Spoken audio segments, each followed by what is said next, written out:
Shalom Bapak Ibu Saudara sekalian yang dikasihi oleh Tuhan. Bersyukur pada Tuhan pada sore hari ini kita dapat mendengarkan pendalaman Alkitab pada Kamis 26 November 2020. Mari sebelum kita mendengarkan firman Tuhan, kita akan menyiapkan hati kita. Kita akan nyanyikan Ujilah Aku Tuhan.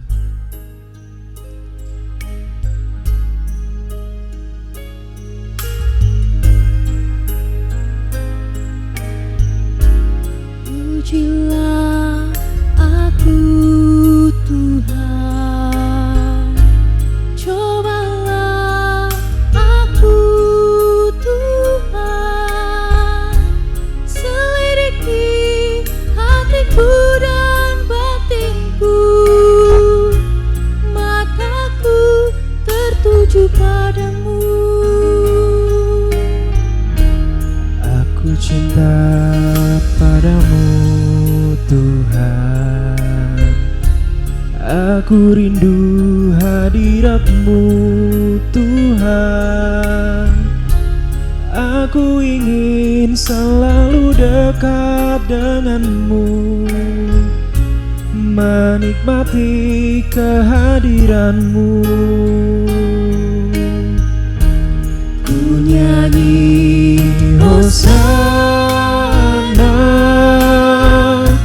bagi Rajaku yang duduk di tahta. Aku muliakan dan ku agungkan, Kau layak disembah. Ku nyanyi Hosana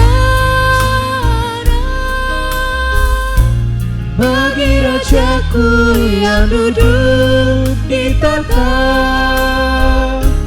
Aku muliakan dan ku agungkan, Kau layak disembah. Kita naikkan pujian ini sekali lagi. Ujilah aku Tuhan, Cobalah aku Tuhan, selidiki hatiku dan batinku, mataku tertuju padamu. Aku cinta padamu Tuhan, aku rindu hadirat-Mu Tuhan. Aku ingin selalu dekat padamu, menikmati kehadiran-Mu. Ku nyanyi Hosana bagi Rajaku yang duduk di tahta. Aku muliakan dan ku agungkan, Kau layak disembah. Ku nyanyi Hosana bagi Rajaku yang duduk di tahta. Aku muliakan dan ku agungkan, Kau layak disembah. Ku nyanyi Hosana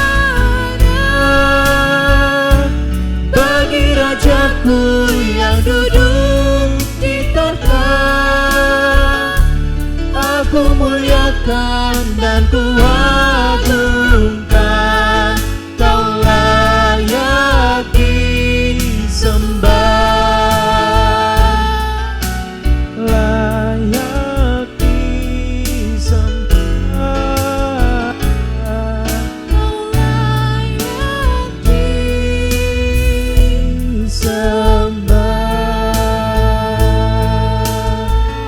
Puji nama Tuhan. Doa saya serahkan kepada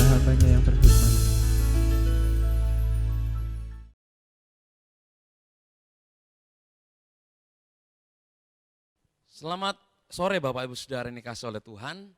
Sungguh berbahagia hari ini masih ada lagi waktu di mana kita bisa berkumpul walaupun secara online. Tapi kita masih bisa lagi menikmati berkat pujian Tuhan dan juga berkat firman Tuhan yang akan kita pelajari bersama-sama. Mari kita datang kepada Tuhan di dalam doa terlebih dahulu, minta Tuhan yang pimpin agar apa yang kita akan gali bersama-sama bisa untuk menguatkan kita sebagai orang Kristen, sebagai anak Tuhan, untuk kita tidak lemah di dalam kerohanian kita kepada Tuhan. Mari kita berdoa biar Tuhan yang pimpin kita di dalam PA malam hari ini. Kami mengucap syukur kepada-Mu ya Bapa, karena kebaikan Tuhan sudah memimpin kami dalam kegiatan-kegiatan yang telah kami lakukan, dalam kegiatan ibadah yang juga sudah kami kerjakan, dan hari ini kami persiapkan waktu kami Bapa, agar kami juga dikuatkan lagi akan kerohanian kami, akan pengenalan kami kepada Tuhan, agar kami tidak menjadi lemah di tengah perjalanan kami dalam mengiring akan Tuhan, tetapi kami bersama-sama dengan seluruh jemaat Tuhan boleh sama-sama kuat, bahkan menantikan hari kedatangan Tuhan yang kedua kalinya, sehingga kami berjumpa muka dengan Tuhan dan penuhlah sukacita kami semuanya. Terima kasih Bapa, pimpin kami di dalam PA pada malam hari ini, kiranya nama-Mu yang dipermuliakan dan kami pelajari firman-Mu bersama-sama. Berkati kami dengan hikmat-Mu, di dalam nama Tuhan Yesus Kristus kami berdoa. Haleluya, amin. Baik Bapak Ibu Saudara yang dikasihi oleh Tuhan, mari kita membuka bagian kita bersama-sama yang masih terambil di dalam Kejadian 2 ayat 15 dan ayat yang ke-17. Mari kita mempersiapkan bagian ini, di slide yang ada di layar juga sudah ada, ataupun Bapak Ibu Saudara membuka Alkitab, juga kita bisa bersama-sama untuk membacanya. Dari Kejadian pasal yang kedua ayat 15 sampai ayat yang ke-17 saya akan membacakan. Ayat ini untuk Bapak Ibu Saudara semuanya. Demikian firman Tuhan. Tuhan Allah mengambil manusia itu dan menempatkannya dalam Taman Eden untuk mengusahakan dan memeliharakan taman itu. Lalu Tuhan Allah memberi perintah ini kepada manusia, semua pohon dalam taman ini boleh kau makan buahnya dengan bebas, dan 17, tetapi pohon pengetahuan tentang yang baik dan yang jahat itu janganlah kau makan buahnya. Sebab pada hari engkau memakannya pastilah engkau mati. Amin. Sedemikian jauh pembacaan firman Tuhan kita pada malam hari ini.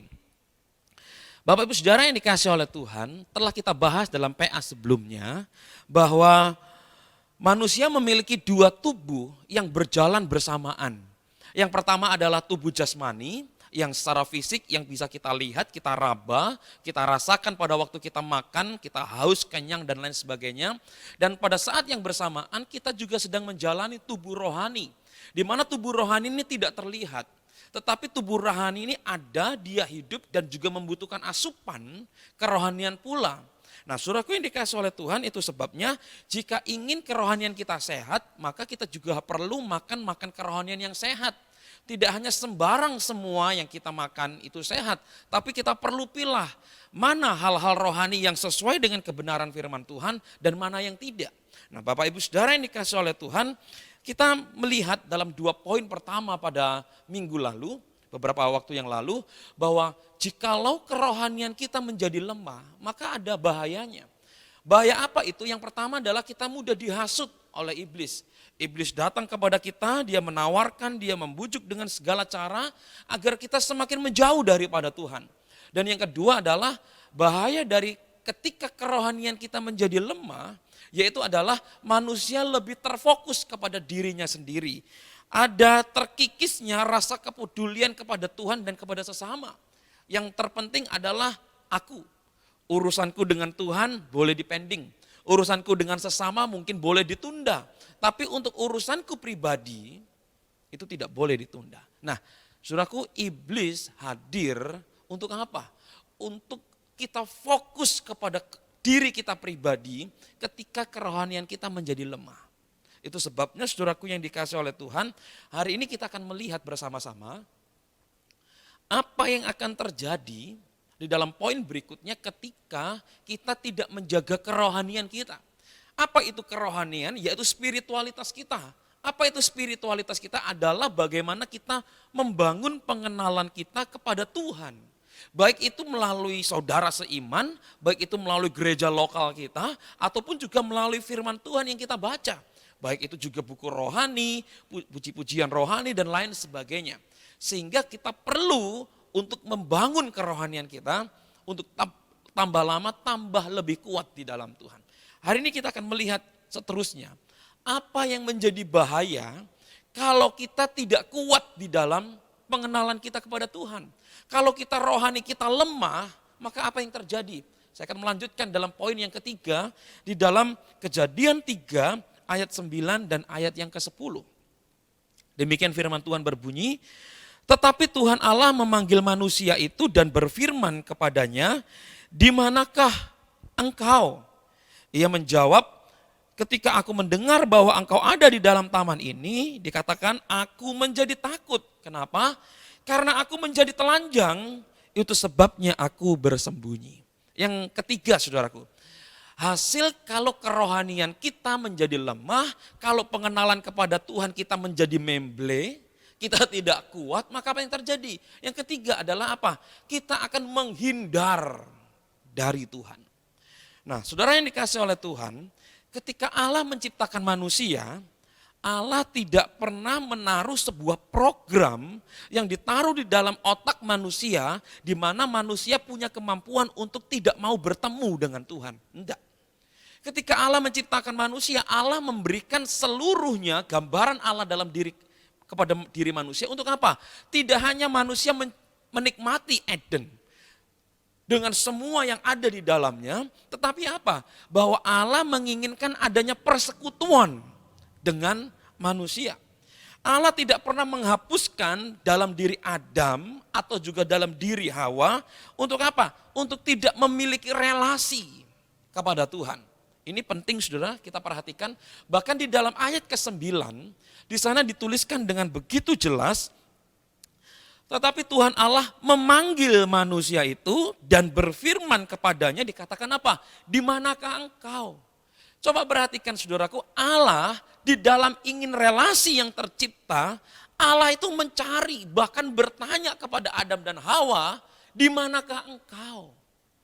Sungguh luar biasa saudaraku yang dikasih oleh Tuhan, bahwa Allah memanggil, Allah mengundang untuk manusia bisa bersekutu dengan Allah.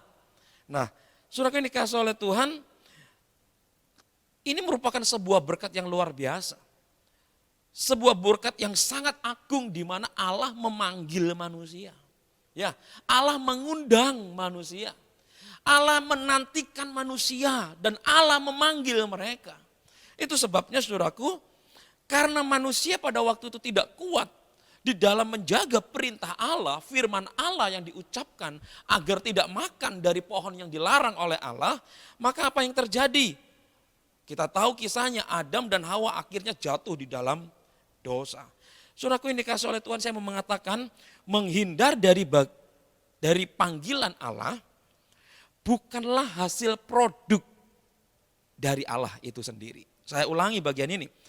Menghindar dari panggilan Allah itu bukan hasil produk dari diri Allah. Enggak. Itu sebabnya kita perlu berhati-hati, saudara.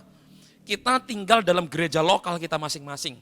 Kita tinggal di dalam, mungkin dalam setiap rumah tangga kita punya doa masing-masing bersama keluarga. Saya mau mengatakan demikian. Setiap kali kita mengabaikan panggilan Tuhan, maka di saat itu pula kita tidak sedang mengerjakan produk-produknya Tuhan. Tapi kita sedang mengerjakan produknya, permisi bicara, produknya iblis. Kenapa? Karena iblis telah membuat Adam dan Hawa untuk apa? Menghindar. Ketika Allah berusaha memanggil Adam dan Hawa, dikatakan ayat yang kita baca. Mereka menghindar, bahkan mereka bersembunyi dari panggilan Allah. Nah saudaraku ini dikasih oleh Tuhan, mari kita akan melihat bagian ini lebih dalam lagi saudara. Di dalam Kejadian 2 ayat 15, di sana dikatakan Tuhan Allah mengambil manusia itu, menempatkannya dalam Taman Eden untuk apa? Mengusahakan dan memelihara Taman Eden. Nah saudaraku yang dikasih dalam Tuhan, Yang harus kita tahu bahwa ketika Allah menaruh manusia di dalam Taman Eden, posisi manusia bukan seperti pemilik Taman Eden. Ini yang kita harus tahu. Manusia hanya diciptakan oleh Allah, ditaruh di Taman Eden, bukan statusnya sebagai pemilik Taman Eden. Ya, manusia hanya diberikan tugas untuk apa? Mengusahakan.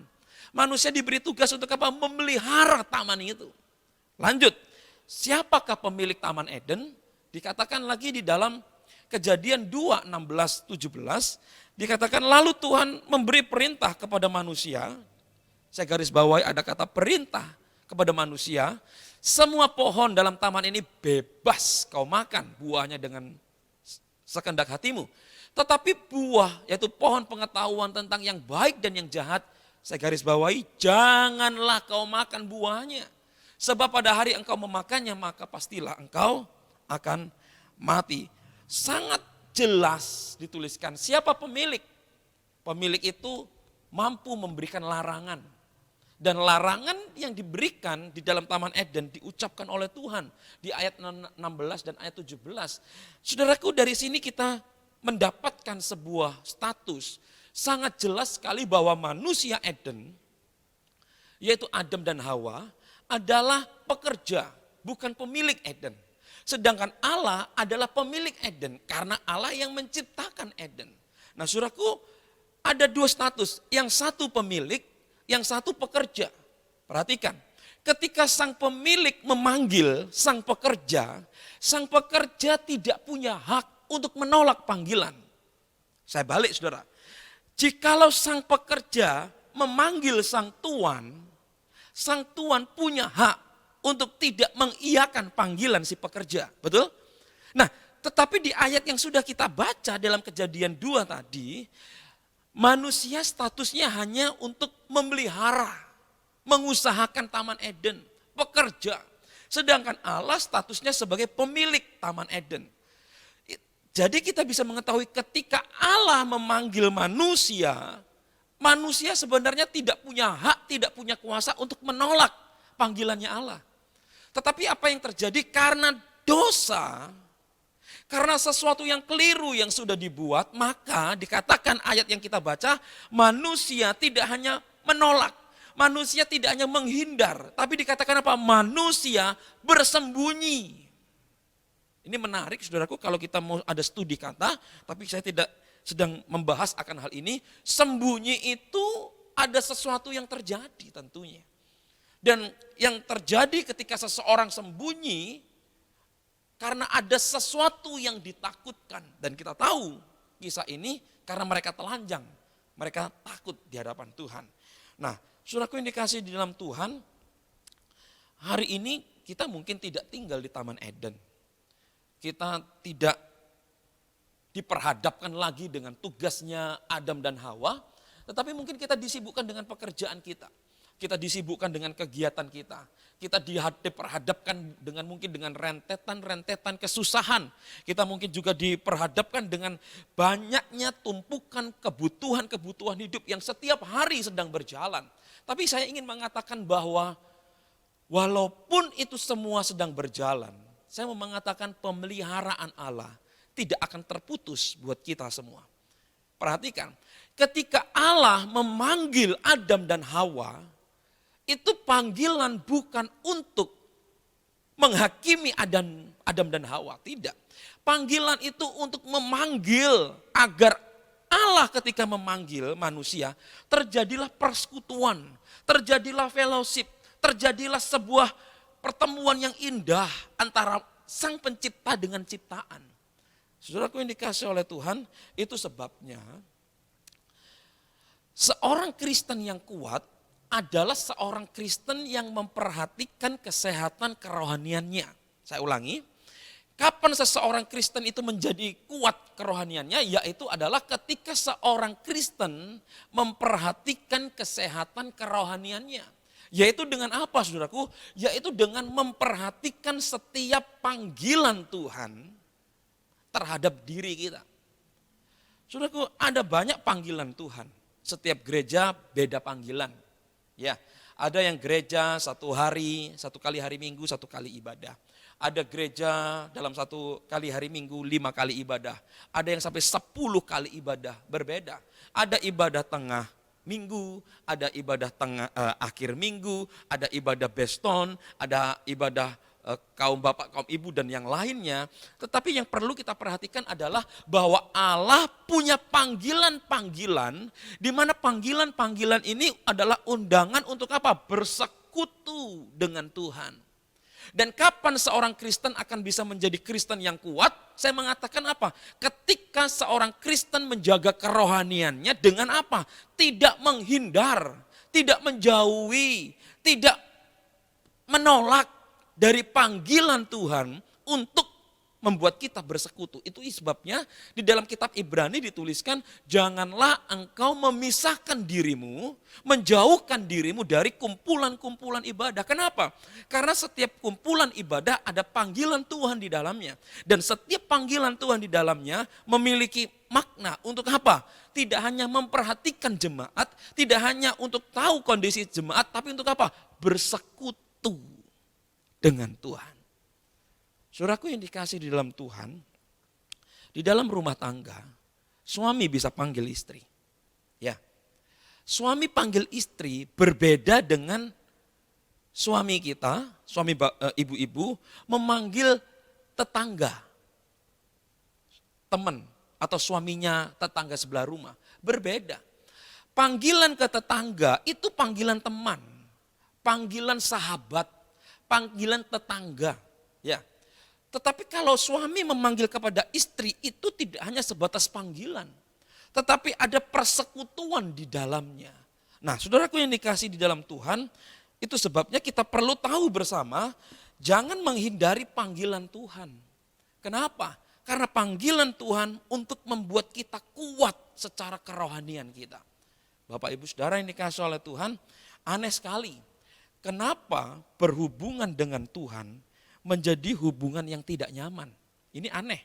Ya, Tuhan memanggil itu untuk sesuatu yang baik, mendatangkan kebaikan, mendatangkan kenyamanan, mendatangkan berkat.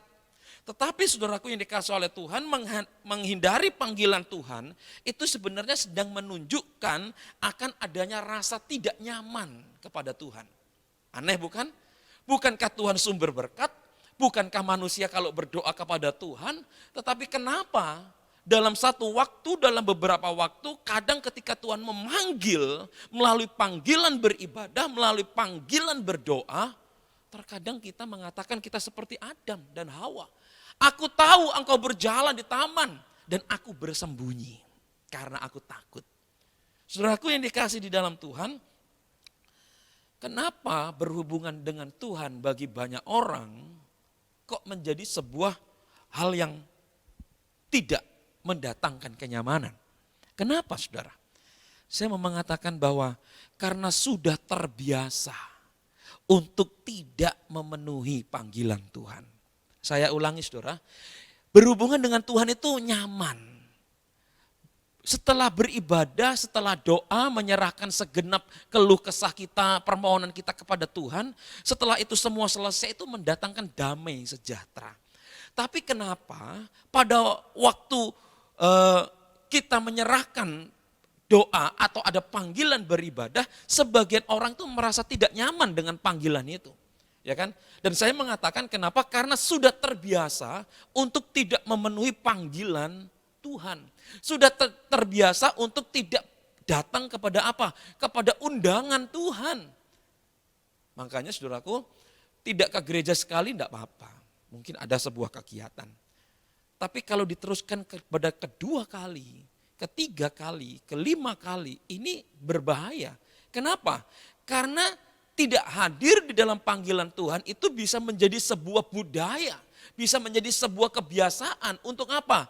Kalau Tuhan panggil, saya bisa mengelak. Ketika Tuhan panggil, saya bisa mengatakan nanti dulu.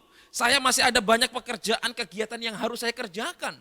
Itu sebabnya firman Tuhan mengajarkan kepada kita, jangan lemah rohani kita. Dan kekuatan kerohanian kita bisa mulai muncul dengan salah satunya dengan apa? Respon setiap panggilan Tuhan.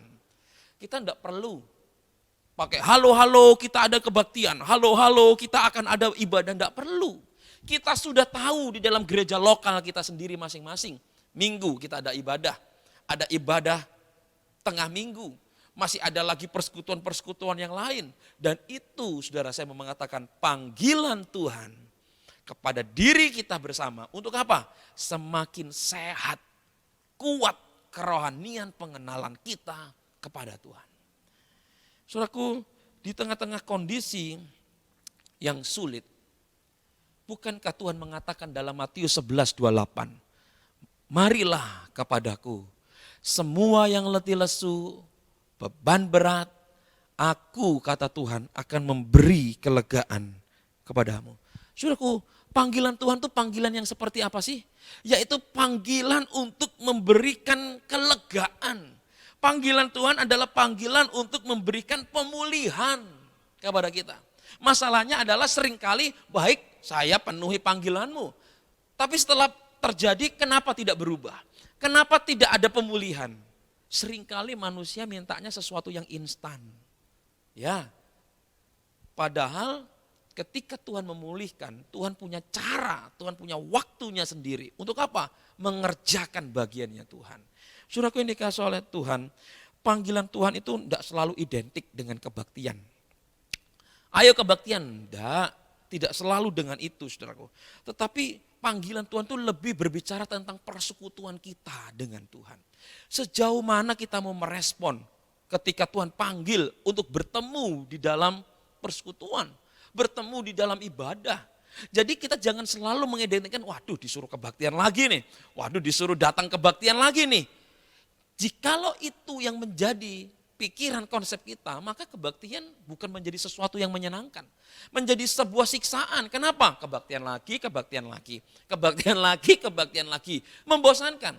Tapi kalau menjadi sebuah rasa haus dalam diri kita, pengen bertemu dengan Tuhan, itu berbeda makna. Dan kerohanian menjadi kuat kapan? Ketika Tuhan panggil, aku mengatakan ya Tuhan, aku siap datang terhadap panggilan Tuhan. Saudaraku, apa sih istimewanya panggilan Tuhan? Apakah ada sesuatu yang nikmatkah dari panggilan Tuhan? Saya membacakan di ayat yang ke-9, dikatakan demikian.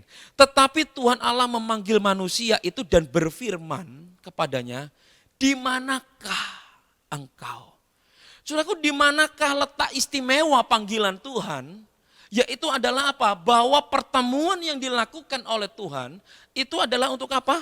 Memperhatikan kondisi manusia. Loh, saudara. Ketika Tuhan memanggil Adam pada waktu itu adalah panggilan tidak hanya panggilan bersekutu, tapi panggilan untuk mengetahui kondisi Adam dan Hawa. Sampai Allah pun mengatakan, di manakah engkau? Allah ingin tahu, Allah mencari tahu. Saudaraku, ini kasih oleh Tuhan, itu sebabnya saudaraku kita harus ketat. Kadang terutama untuk keluarga kita pribadi. Panggilan Tuhan jangan dibuat main-main. Panggilan Tuhan jangan ditawar-tawar. Panggilan Tuhan bukan boleh untuk dinego. Boleh enggak nego? Boleh. Semakin banyak negonya, perhatikan, maka kerohanian kita pun tidak akan bertambah kuat. Kenapa? Absen, menghindar dan menolak. Saudaraku yang dikasihi oleh Tuhan, sehebat apapun manusia, jikalau dia tidak kuat di dalam kerohaniannya, maka dia akan binasa dengan apa yang dia lakukan. Justru saya mau mengatakan saudaraku bahwa panggilan pertama Allah kepada manusia Eden, Adam dan Hawa, ini merupakan gambaran bagaimana doktrin dasar dari kekristenan. Kenapa saya katakan demikian? Hanya kekristenan yang mengajarkan Allahnya mencari manusia.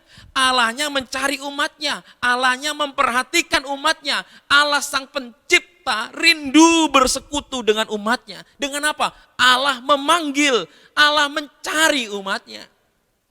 Di dalam kepercayaan yang lain, umatnya berusaha untuk mencari Allahnya. Untuk apa? Bertemu. Mencari untuk apa? Berusaha bersekutu dengan Tuhannya. Bisakah ketemu? Kita rakyat biasa, tiba-tiba ujuk-ujuk pergi ke kantor wali kota, kantor bupati, terlebih lagi kantor gubernur, kantor presiden. Bisakah kita tiba-tiba datang? Saya kenal baik dengan beliau para pejabat, teman main dulu, teman makan bakso. Tapi apakah bisa sekonyong-konyong kita datang untuk mengatakan aku kenal dengan bosmu, dengan pejabatmu, dengan pimpinanmu, aku ingin bersekutu, bisa? Tidak bisa.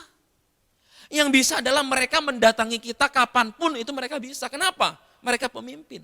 Sama saudaraku, ketika Allah mencari Adam dan Hawa, ini gambaran betapa agungnya Allah mencari kita orang berdosa. Perhatikan, Allah ketika mencari Adam dan Hawa, posisinya adalah ketika Adam dan Hawa sudah jatuh di dalam dosa. Perhatikan. Dari awal saja Allah sudah berinisiatif mencari. Allah berinisiatif punya ide untuk menyelamatkan, memanggil, ingin bersekutu. Tidak hanya hari ini. Sejak awal manusia jatuh dalam dosa, Allah sudah mengerjakan tugasnya lagi untuk mencari, menyelamatkan yang terhilang karena dosa.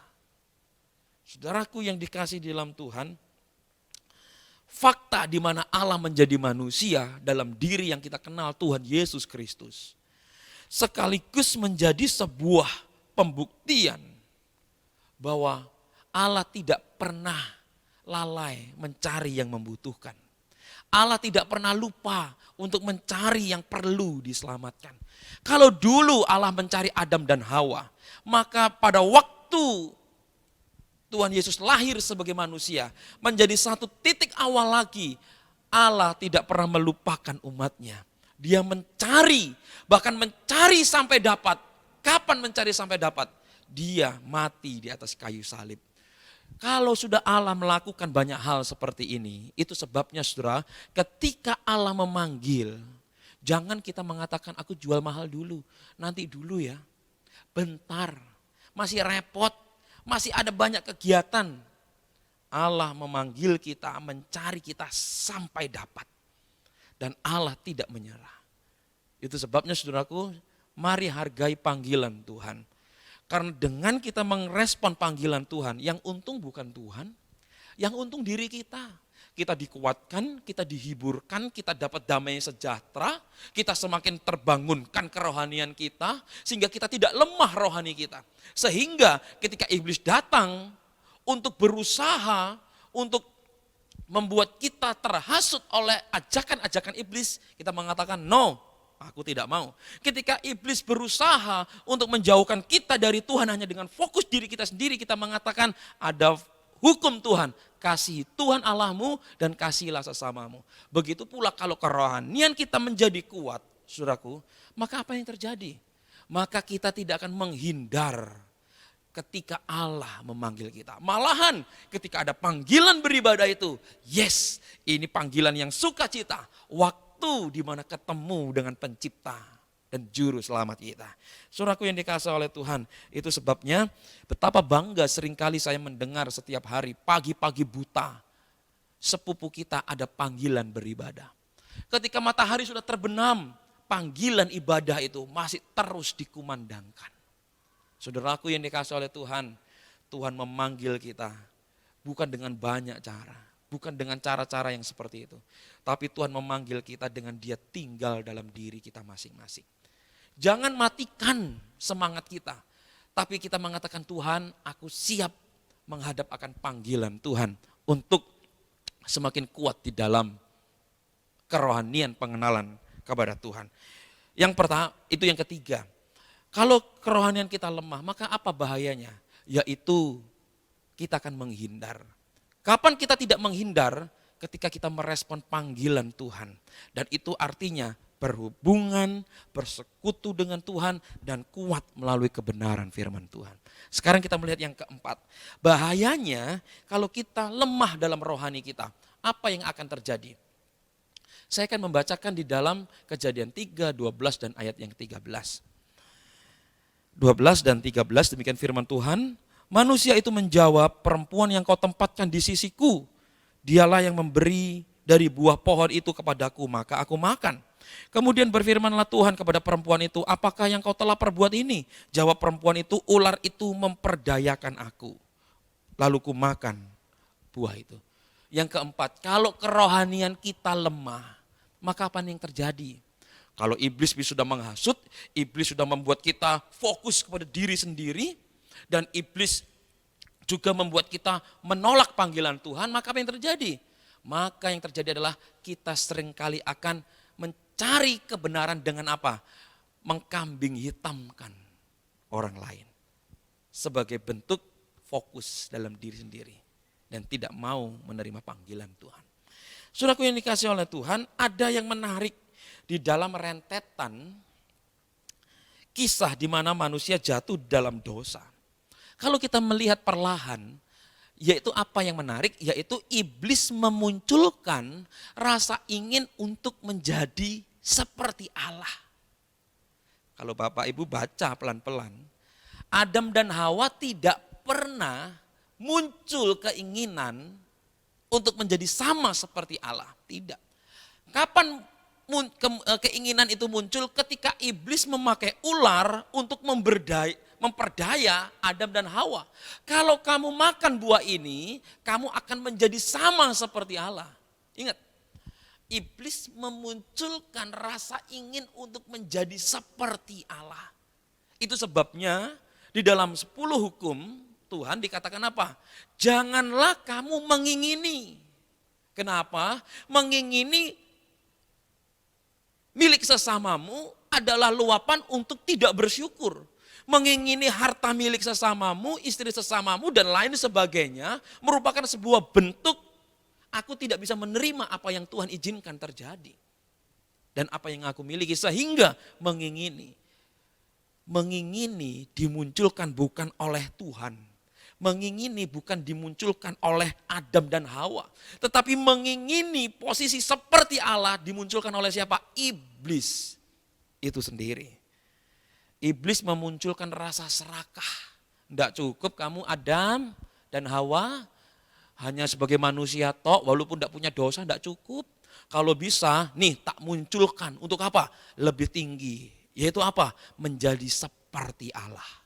Nah saudaraku yang dikasih oleh Tuhan, kenapa iblis memunculkan rasa serakah, memunculkan rasa itu kepada dalam diri Adam dan Hawa? Kenapa? Karena iblis ingin menjatuhkan Adam dan Hawa. Iblis berusaha menghasut dengan ucapan-ucapan manis sehingga apa? Memunculkan keinginan untuk sama seperti Allah. Saudaraku, muncul episode baru, efek dari lemahnya kerohanian dalam mendengarkan suaranya Tuhan, ternyata hasilnya bukan Adam dan Hawa menjadi sama seperti Allah, melainkan apa? Adam dan Hawa ini saling lempar kesalahan.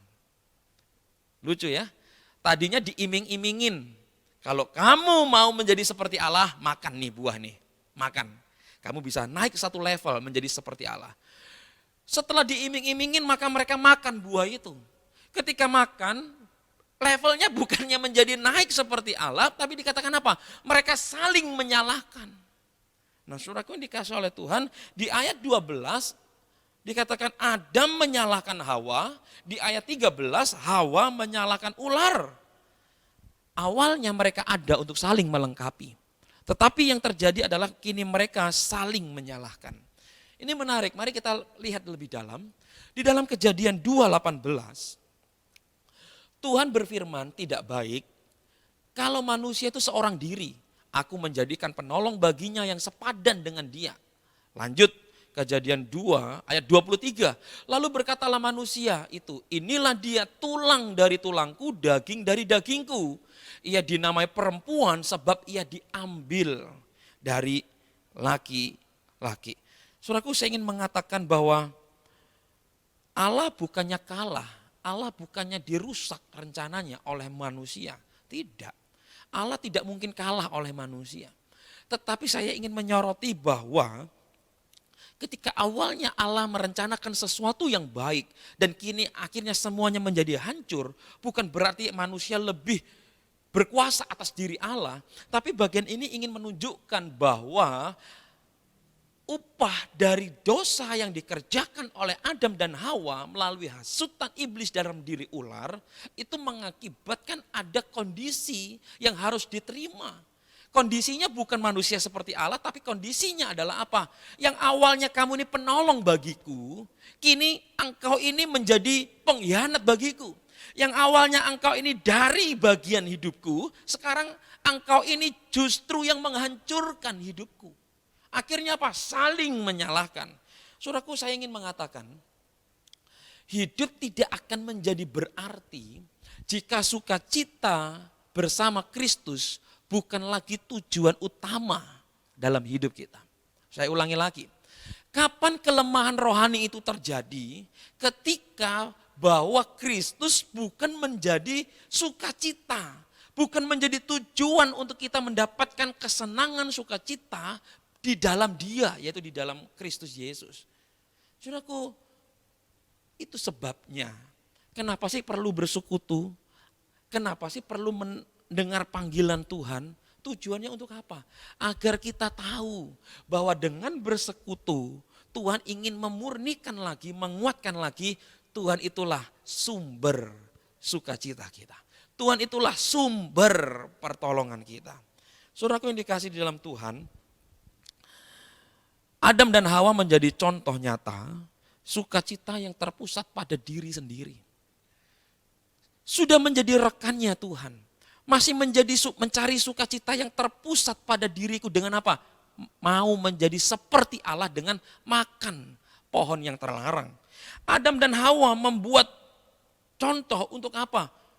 Lihat tuh, ketika sudah berbuat dosa dan dicari Tuhan, tidak hanya menghindar, akhirnya sebagai bentuk pertanggungjawaban menyalahkan, saling menyalahkan. Oleh karenanya saudaraku, kita harus waspada setiap kali ada ajakan untuk tidak membutuhkan Tuhan dalam hidup kita, maka cepat-cepat kita respon. Kita mengatakan, enggak, bagiku Tuhan itu adalah yang nomor prioritas. Bagiku panggilan Tuhan tidak boleh ditawar. Panggilan Tuhan menjadi panggilan yang dapat menguatkan kita pada waktu kita lemah. Panggilan Tuhan membuat kita terhibur pada waktu kita susah. Kapan? Ketika Tuhan panggil. Melalui apa? Bisa melalui ibadah. Bisa melalui pembacaan Alkitab kita. Bisa melalui kita waktu teduh kita bersama dengan Tuhan. Itu sebabnya Bapak Ibu Saudara yang dikasih oleh Tuhan. Ada satu pujian yang mengatakan, namanya Yesus, namanya Yesus, nama Yesus yang menghibur hatiku. Hanya nama Yesus. Kapan kita menjadikan nama Yesus menjadi penghibur hati kita? Tidak ada lain saudaraku. Kita dengarkan panggilan Tuhan, kita tidak menolak panggilan Tuhan dan kita tidak akan mungkin saling menyalahkan kalau panggilan Tuhan itu kita dengarkan.